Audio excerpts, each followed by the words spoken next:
पंतप्रधान मोदींचा पुणे दौरा हा रद्द झालेला आहे। पुण्यातील पावसाच्या परिस्थितीमुळे मोदींचा हा दौरा रद्द झालेला आहे।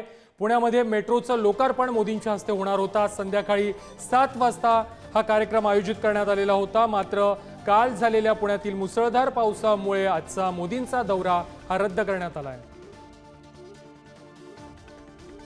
पंतप्रधान नरेंद्र मोदी यांचा पुणे मेट्रो उद्घाटनाचा दौरा अखेर रद्द करण्यात आला आहे। पुण्यातल्या एसपी ग्राउंडवरती हा सगळ्या सभा होणार होती। आता जर आपण बघितलं तर आता सुद्धा एसपी ग्राउंडवरती मोठं चिखलाचं साम्राज्य आहे ते दिसत आहे। काल ही अशीच परिस्थिती होती आणि आजही अशीच परिस्थिती आहे।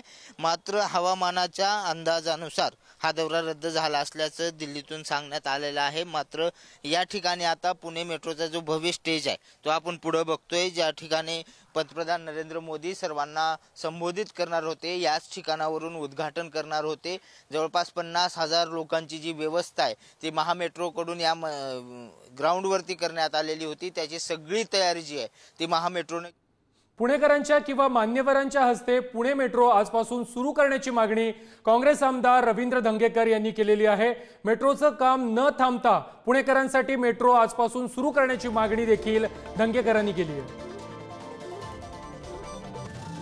महाराष्ट्राच्या डोळ्यासमोर ठेवून ज्या पद्धतीनं उद्घाटनाचा घाट घालून आम्ही पुणे शहरासाठी काहीतरी करतोय, या महाराष्ट्रासाठी काहीतरी करतोय, तर ही पद्धत राजकारणाला समाजकारणाला पूरक अशी नाहीये।